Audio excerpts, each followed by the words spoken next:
Rubem Amorim vive sua primeira pré-temporada lá no Manchester United e ele está sendo responsável por uma grande reformulação, com direito a uma saída de 13 nomes. Luke Shaw gostou muito das medidas tomadas pelo técnico e falou o seguinte em entrevista ontem: "Acho que não há mais preguiçosos neste grupo, todos têm que colocar a equipe em primeiro lugar." Ele deixou isso muito claro, ele escolhe a equipe da forma que considera melhor para o time e essa é a sua escolha. O grupo está mais unido e nós, jogadores, apoiamos as medidas para ficarmos mais unidos como uma família. Marcus Rashford foi uma das principais saídas até agora e mais jogadores estão na porta para sair também, como por exemplo Antony, Alejandro Garnacho, Tyrell Malacia e Jadon Sancho, que já estão treinando separados do restante da equipe. Meus amigos, Rubem Amorim tá fazendo uma limpa no elenco, espera contar com a saída de vários nomes aí que ele já colocou, né, para transferência, e vamos ver o que é que vai acontecer. O Antony interessa ao Real Betis e várias outras equipes, o Alejandro Garnacho já estaria negociando com o time do Chelsea e o Jadon Sancho pode voltar para o Borussia. Eu sou o Todd, seja muito bem-vindo para mais um vídeo aqui no canal, onde eu vou te contar muito mais coisa interessante. Bora ver o que aconteceu ontem nos jogos da Copa do Brasil, vou te falar sobre Nino podendo voltar ao Fluminense, Nicolas Jackson pode parar no Barcelona, vou te falar sobre Alexander Isak, Benjamin Sesko, esse vídeo tá bom pra caraca. Então, sem mais enrolações, solta a intro!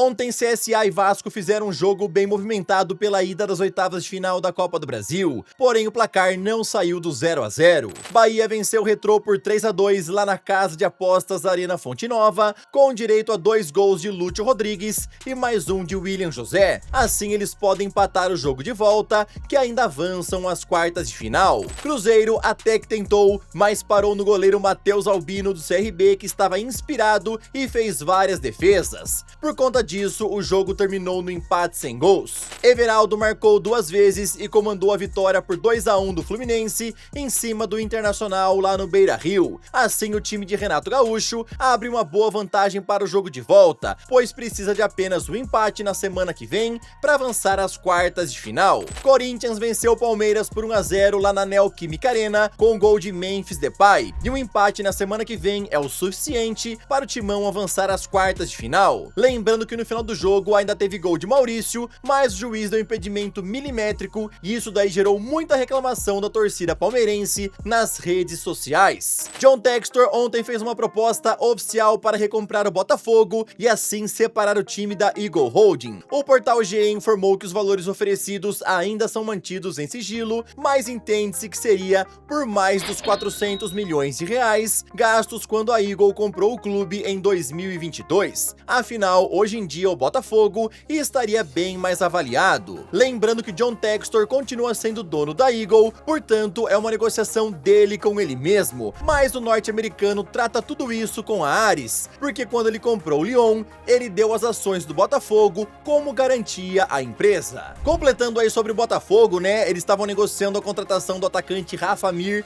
junto à equipe do Sevilha, porém, segundo o portal GE, eles já desistiram de tentar trazer o atacante, tá? E isso daí é por conta dos valores que ele pediu. Segundo a publicação, o atacante pediu 4 milhões de euros por ano de salário e um contrato até o final de 2027. O Fluminense está tentando repatriar o zagueiro Nino, que hoje em dia está no futebol russo, e inclusive já abriu negociações visando isso. O portal GE informou que o Zenit não tem intenção nenhuma de liberá-lo nesta janela, porém o tricolor carioca aposta que consegue convencê-los da transferência, pois o zagueiro já estaria com vontade de retornar ao clube. O presidente Mário Bittencourt já conversou com o Nino e também com seu staff. Ele já recebeu o aval para iniciar as negociações e agora conversa com o Zenit. Apesar de tudo isso, o Fluminense trata a contratação como complicada, afinal Nino é titular absoluto lá, mas o clube acredita que a vontade do jogador em voltar para o Brasil pode ser um trunfo muito forte. Então nos próximos dias, o Mário Bittencourt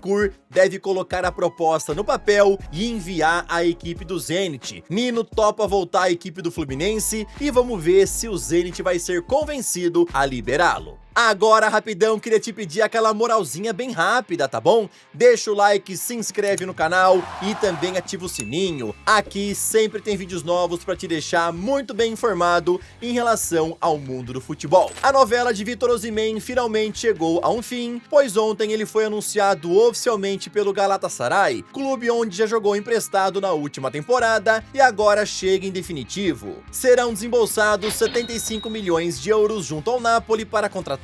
Isso o tornou a contratação mais cara da história do futebol turco. Osimhen chegou ontem no país e foi recebido com muita festa pelos torcedores do Galatasaray. Lá ele assinou um contrato válido pelos próximos 3 anos. Lembrando a vocês que ele recusou várias propostas do Al Hilal, onde iria ganhar muito mais dinheiro do salário, porém desde o começo ele já tinha falado que seu desejo era voltar para o Galatasaray. Napoli nessa transferência colocou uma cláusula no contrato que impede que Victor Osimhen seja vendido a outro clube italiano pelos próximos 2 anos, ou seja, se ele quiser voltar para a Itália até junho de 2027, a única possibilidade é voltar para o Napoli, tá bom? Depois dessa data, aí ele pode ir para outro clube lá da Itália. Boa parte da torcida do Chelsea não aguenta mais o Nicolas Jackson e tudo indica que ele vai embora nesta janela. Afinal, a concorrência para ele aumentou bastante no ataque, pois os Blues nas últimas semanas contrataram Liam Delap e também o brasileiro João Pedro, que brilhou muito na conquista do Mundial de Clubes. O portal Caught Offside informou que o destino de Jackson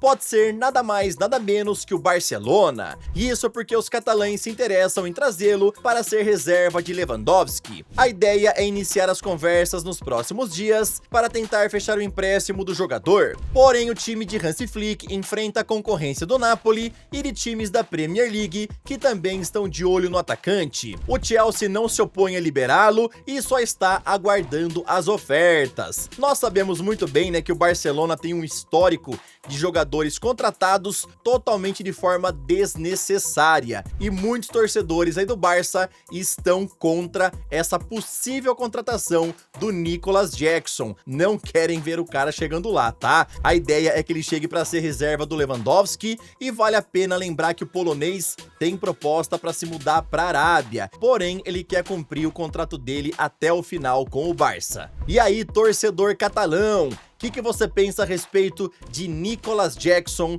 podendo chegar no seu time? Comenta aí. Eu sei que muita gente tá ansiosa para ver Alexander Isak no Liverpool e agora eu vou te contar as últimas novidades em relação a essa novela que impacta diretamente no futuro de Benjamin Sesko. O jornalista Florian Plettenberg da Sky Sports informou que Isak só quer se mudar para os Reds e os termos pessoais já estariam acertados para um contrato até junho de 2031 e seu salário lá no Liverpool seria igual ao de Hugo Ekitike, mas uma proposta somente deve ser apresentada por ele quando o Newcastle falar que topa negociá-lo. Enquanto isso, os Magpies já têm negociações avançadas com Benjamin Sesko para ele ser o substituto de Isak, mas o clube ganhou a concorrência do Manchester United, que também negocia com Sesko, e o atacante agora tem o poder de decidir aonde quer ir. O Alexander Isak está em rota de colisão com o Newcastle e está treinando separado da equipe, e a Sky Sports falou aí que ele tá treinando lá no Real Sociedad, que é o seu ex-time, né? Ele não viajou com o Newcastle para a pré-temporada, pois ele precisa decidir o seu futuro e também tá tratando de uma pequena lesão. Vamos ver o que é que vai acontecer. Isak quer o Liverpool e os Reds estão preparados para quebrar o mercado, fazendo uma proposta absurda para trazê-lo, tá? Vamos ver o que é que vai rolar e qual será também o destino de Benjamin Sesko. Afinal, se Isak for embora, ele pode chegar como peça de reposição lá no Newcastle, mas o Manchester tá tentando desviar essa transferência. Na sua opinião, Benjamin Sesko cairia melhor no United ou no Newcastle? Comenta aí, tá bom? Esse foi o vídeo desta quinta-feira, espero que vocês tenham gostado, tamo junto, valeu e falou!